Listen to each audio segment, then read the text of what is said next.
Hello everyone, welcome back. কী অবস্থা সবার? আশা করি সকলেই ভালো আছেন।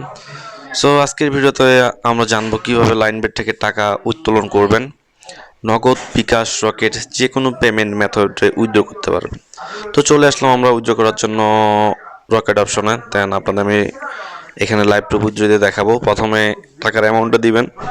নিচে প্রাইভেসির জন্য আমার নাম্বারটি আমি ব্লার করে রেখেছি। নিচে আপনাদের ফোন নাম্বারটি দিবেন। দেন তারপরে নিচে কনফার্মে ক্লিক করবেন।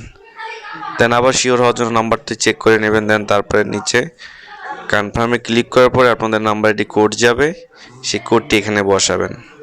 যদি আপনাদের টু ফ্যাক্টর অন করা থাকে তাহলে টু ফ্যাক্টরে কোড যাবে। দেন আমার যেহেতু টু ফ্যাক্টর অন করা, আমি কোডটা এখানে বসালাম। দেন ওকেতে ক্লিক করলাম। তো দেখতে পাচ্ছেন আমার উইথড্রটি কিন্তু সাকসেসফুলি হয়ে গেছে, এমনটি এখন এখানে দেখাচ্ছে। রিফ্রেশ দিলে হয়তো বা চলে যাবে। আমি রিফ্রেশ করতেছি বারবার। সো ভিডিও বুঝতে কোথাও সমস্যা হলে অবশ্যই কমেন্টে জানাবেন। আর প্রোমো কোড অবশ্যই FR77 ইউজ করবেন। ধন্যবাদ।